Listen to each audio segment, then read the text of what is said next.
इस वीडियो में हम मतदान अभिकर्ता की नियुक्ति को समझ लेते हैं। किस व्यक्ति को हम अभिकर्ता नियुक्त करें और किस तरह नियुक्त करें, इस वीडियो में हम समझ रहे हैं। तो मतदान अभिकर्ता जो होता है वो वोटर्स की पहचान के लिए, सही पहचान के लिए रेस्पॉन्सिबल होता है। इसलिए उसकी जो नियुक्ति होती है उसी बूथ के किसी व्यक्ति की होती है। मगर विधानसभा और लोकसभा में ऐसा नियम है, यदि उस बूथ का कोई व्यक्ति मतदान अभिकर्ता के रूप में नहीं मिलता है और एक ही गांव में दो बूथ हैं, यानी कि दो मोहल्ले हैं, तो वो आपस में जानते होते हैं एक दूसरे को, तो दूसरे बूथ के व्यक्ति को भी मतदान अभिकर्ता बनाया जा सकता है। ठीक है। इसको जब हम विधानसभा सामान्य इलेक्शन में मतदान अभिकर्ता बनाते हैं तो इनको हमें शाम को ही चिन्हित कर लेना चाहिए, क्योंकि मॉक पोल हमें 5:30 बजे करना रहता है। इनको शाम को ही हमें बता देना चाहिए कि आपकी उपस्थिति मॉक पोल में क्यों और कितनी आवश्यक है। अब समझते हैं कि इसको बनाते कैसे हैं। तो जैसे मैं आप देख रहे हैं कि एक फॉर्म मेरे पास मेरे एक सब्सक्राइबर ने भेजा है, इस तरह से भर के पूछने के लिए कि ये सही भरा है कि नहीं भरा है। तो मैं आपको बता देना चाहता हूँ कि इसमें उन्होंने क्योंकि यहाँ कौन निर्वाचन सॉरी कौन कैंडिडेट है, कौन उसका इलेक्शन एजेंट है, इस बात की भी हमें जानकारी होनी चाहिए, क्योंकि यहाँ दो एंट्री रहती हैं। आप यहाँ देख रहे होंगे अभ्यर्थी और निर्वाचन अभिकर्ता, यानी कि दो व्यक्ति, या तो अभ्यर्थी या निर्वाचन अभिकर्ता जो होते हैं वो मतदान अभिकर्ता की नियुक्ति कर सकते हैं। तो यहाँ देख रहे होंगे, क्योंकि यहाँ दो सिग्नेचर आपको दिख रहे होंगे, एक तो अभ्यर्थी के हैं यहाँ, और ऑब्लिक लगा के निर्वाचन अभिकर्ता के, यहाँ अभ्यर्थी और निर्वाचन अभिकर्ता। ठीक है। अब हमें ये कैसे पता चलेगा कि ये निर्वाचन अभिकर्ता है या अभ्यर्थी है? तो इसके लिए भी हमें एक लिस्ट दी जाती है। मैं आपको दिखा देना चाहता हूँ। जब आपको सामग्री मिलती है तो आपको कुछ इस तरह की एक लिस्ट दी जाती है। यहाँ आप देख रहे होंगे, आपको कुछ इस तरह की एक लिस्ट दी जाएगी, और इसमें इधर की साइड आप देखोगे तो यहाँ लिखा है कि जो नमूना हस्ताक्षर है, यहाँ कैंडिडेट के नमूना हस्ताक्षर है, यहाँ उनके जो निर्वाचन इलेक्शन एजेंट हैं उनके हस्ताक्षर हैं। तो जैसे हम तीसरे नंबर पे संजय सिंह की बात कर रहे हैं, संजय सिंह जो है कुंवर सुशांत सिंह जी के निर्वाचन अभिकर्ता हैं। तो ठीक है। तो यहाँ संजय सिंह ने नियुक्ति प्रस्तुत की है, तो इसलिए हम यहाँ देख रहे हैं, तो यहाँ उनका नाम आया है, उन्हीं के सिग्नेचर के यहाँ रहता है। तो ठीक है। अब इसको भरते कैसे हैं, भरना भी समझ लेते हैं हम कि किस तरह से इसको भरते हैं। तो संजय सिंह जो है वो यहाँ निर्वाचन अभिकर्ता हैं, तो यहाँ तो यहाँ आना चाहिए था मैं संजय सिंह। तो इन्होंने थोड़ा सा गलत भरा है, यहाँ पूरा इनका 19 बढ़ापुर आ गया है, लोकसभा को हमें काट देना है। संजय मैं संजय सिंह अपना नाम लिखेंगे, मैं संजय सिंह। ठीक है।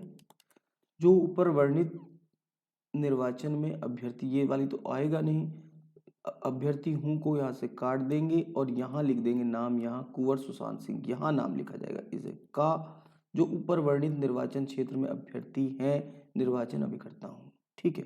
अब इसके बाद यहाँ आएगा एतद द्वारा, किसको किसको बनाना चाह रहे हैं, ललित कुमार जी को। तो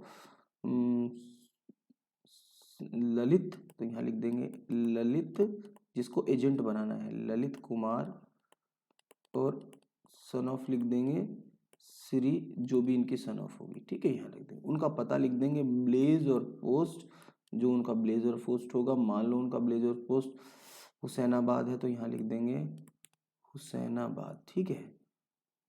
यहाँ हुसैनाबाद लिख देंगे। ठीक है।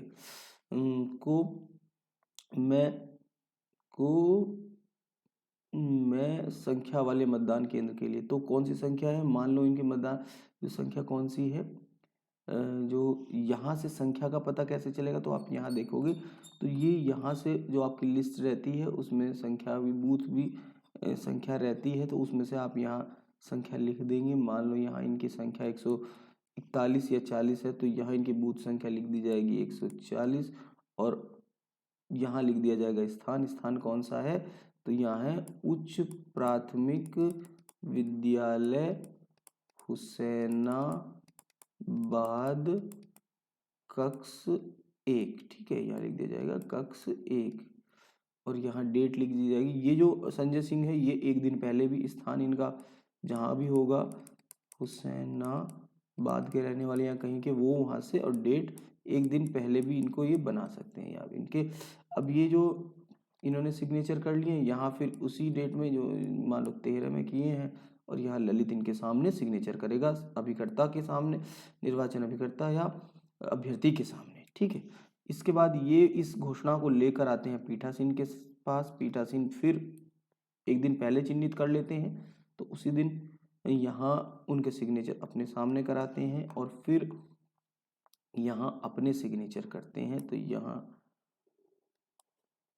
ठीक है, अपने सिग्नेचर कर देते हैं और यहाँ डेटा। इस तरह से आप ये मतदान अभिकर्ता की सही से नियुक्ति, जब ये नियुक्ति कर लेते हैं उसके बाद उन्हें ये पास जारी करते हैं।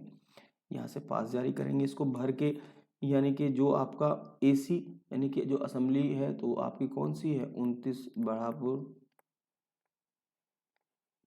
हिंदी इंग्लिश किसी में लिख, पोलिंग स्टेशन का नाम तो यहाँ 140 जो आपने बताया हुसैनाबाद यहाँ लिख देंगे। कैंडिडेट का नाम तो कैंडिडेट का नाम यहाँ लिख देंगे, पोलिंग एजेंट का नाम यहाँ लिख देंगे। Name of the relief agent, यानी कि यदि 2 एजेंट आपने बनाए, यदि क्योंकि एक बूथ पर 2 एजेंट मैक्सिमम एक के बनाए जा सकते हैं, तो दूसरा जो इनकी जगह वहाँ आएगा उस टाइम उसका नाम यहाँ लिख दिया जाएगा। तो ये अब फिर यहाँ प्रिजाइडिंग ऑफिसर अपने सिग्नेचर कर देते हैं, ठीक है। इसी तरह से एक और एंट्री होती है इस वाले जो उनका पास जो जारी करते हैं, तो उसका आपको यहाँ से पास जारी करने के बाद यहाँ से आप देख रहे हैं इसका लेखा आपको बनाना पड़ेगा, उम्मीदवार का नाम। तो जिसके उम्मीदवार को, तो यहाँ मान लो आपने ए का बनाया है, ठीक है। पास जारी किया गया है, क्या पास जारी किया गया है, यहाँ हाँ लिख देंगे और यहाँ मतदान अभिकर्ता या उसके सिग्नेचर यहाँ करा लेंगे। यहाँ हमने सिग्नेचर करा लिए हैं जिसको हमने पास जारी किया है। तो ये आप समझ गए होंगे, इस तरह से लेखा बनाया जाता है लोकसभा काट के। यहाँ पूरी प्रोसेस इस तरह से है जो यहाँ मतदान अभिकर्ता के लिए होती है कि किस तरह से ये फिर जो आप देख रहे होंगे पास और वो उसका नियुक्ति पत्र, ये असंवैधिक लिफाफों के पहले ही लिफाफे में रखकर जाता है। पास भी, इसका लेखा भी, ये सारी चीज़ें उसी में रख के जाती हैं।